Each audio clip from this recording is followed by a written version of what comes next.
Hey guys, Brian here from Whelan Cameras. I've grabbed David from Olympus, who's over here with us tonight in the Strand Hotel. So we were over here shooting some night photography outside. So David, we're going to talk a little bit about the EM1 Mark II. What's new from the EM1? What have you guys changed in the camera? Well, we've given the EM1 Mark II a whole lot of features that the EM1 Mark I didn't have. So we've granted it initially a new processor. So the EM1 Mark II now runs on a TruePic 8 processor, and that gives the camera lots more functionality. One of the things that it does is it helps the camera's new two dual quad-core processors work really effectively. So the camera's got two chips, effectively two brains now instead of one. And rather than all of the features and functionality of the camera being loaded onto one chip and really pushing those sort of boundaries of speed, it's been separated so they can split the load a lot more evenly. And things like ISO performance, image rendering and quality are all dealt with by one chip, and then tracking and writing to memory cards and focusing are all dealt with on another chip. So it can do these things simultaneously at really, really high speeds. Okay. So that's kind of the key to the initial evolution of the EM1. Okay, so it's actually using the technology more efficiently. That's right, that's right. And it's coming down to even the base qualities of the camera, which are things like power efficiency. So with the new processors, it's now using power a lot more efficiency than any of the previous generations. Okay, so what about like how many shots would you get out of a battery? So we're looking at the CEPA testing for the battery is now rated for up to 450 shots. That's in the laboratory conditions. Personally, I'm getting a lot more out of the battery because it is a larger battery with a higher output, and the efficiency of those processors has been improved to the degree where we're getting a lot more out of it. We do have to follow CEPA's testing numbers, which is 450, but myself getting a lot more out of it. Okay, so officially 450, you can expect some absolutely, more, yeah. Depending on how you use the camera. Depends on you, depends how you use it, depends on the conditions absolutely. as well, if it's really cold and whatnot. Absolutely, yeah, because the lithium's going to react to the temperature, so we need to bear that in mind. But you know, given if you're using it in ideal conditions, then you can expect to get a lot more than what the figures state. Okay, so this new camera as well, it does 4K video. That's right. So is this top of the game? Is this top of the range for a video? Like what are the main things in this video? So what we've now done by introducing 4K is that we've given the camera a huge amount more options for videographers. So we can shoot in 4K, and we've also got the additional option to shoot in cinema 4K, which gives us a completely different dynamic view on video. Alongside that, we've got lots of compression rate options that we first introduced in our EM5 Mark II. So things like all intra-frame compression, which creates a much more detailed file for when you go to edit. So if you're going to be shooting a high frame rates and you want to slow things down, you can extrapolate a lot more data when you've used all intra-frame compression. Okay, and what kind of inputs and outputs do we have in this camera? So with this one, you've got a microphone input, and you can monitor up to 21 levels of audio through that. So you can use lots of external voice recorders and microphones. So you've got your mic in. You've got a clean HDMI output, so if you wanted to, you can record to a separate GUI as well, so you can get that nice high quality file coming out, recorded without any loss. Okay, and the reason that we brought you over here is to look at the low light, the nighttime capabilities. So there's several different ways to actually do that.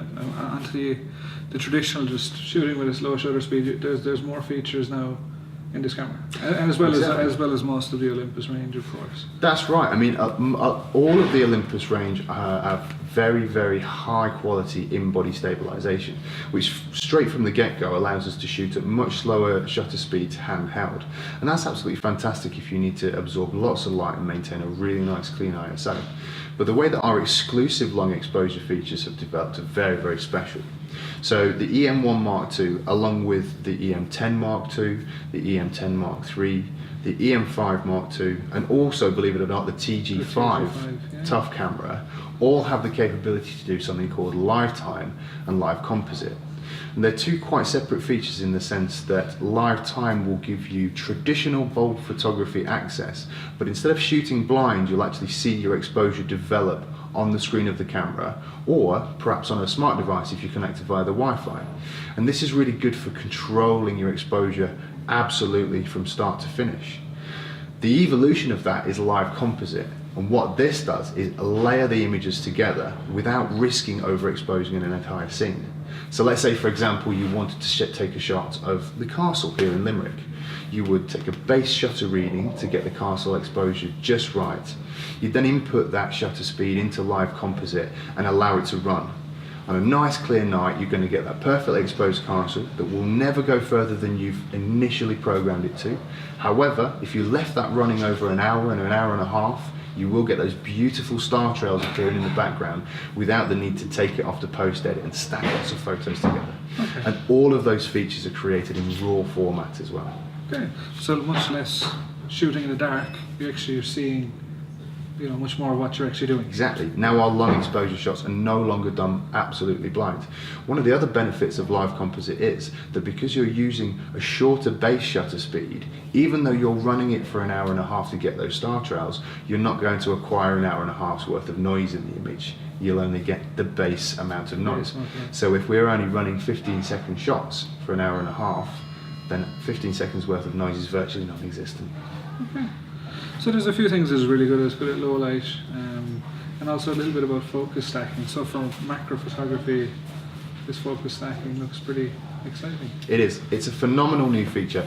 It utilises the electronic shutter on the camera, and it gives the user the opportunity to start taking pictures at a particular point within the image, and then if you stack it in body, which is exclusive to the EM1 and the EM1 Mark II, then you can take an image wherever you create your focal point and 7 other images closer towards you and further away from you. This will give you 8 full raw images and a final JPEG that's been stacked together to give you that further depth of field with only a 7% crop to allow for perspective change. But on the back of that, you can also do traditional focus bracketing up to 999 shots and still take it away and post edit afterwards. If you wish. Absolutely. Yeah, so we're after talking about some of the exciting features of the camera, and we haven't mentioned the one reason people might actually switch to mirrorless, which we'll finish off with, which is the size and shape of it. That's it. Basically, the crux of mirrorless is the fact that we can take a lot of the physical components out of the camera that make it heavy. We can then also focus more on making a premium build camera from better materials because we're still saving size and weight. Sure. So the key to it is that when you want to go out traveling with your camera or you want to take it somewhere specific, your brain doesn't initially go to the fact that it might be a little bit too heavy and you don't want to take it. You combine that with the things that mirrorless can do, i.e. in-body stabilization, and with the Olympus we're running 5.5 stops in the body, and then we can get an extra stop from the 2 top-end Pro lenses as well.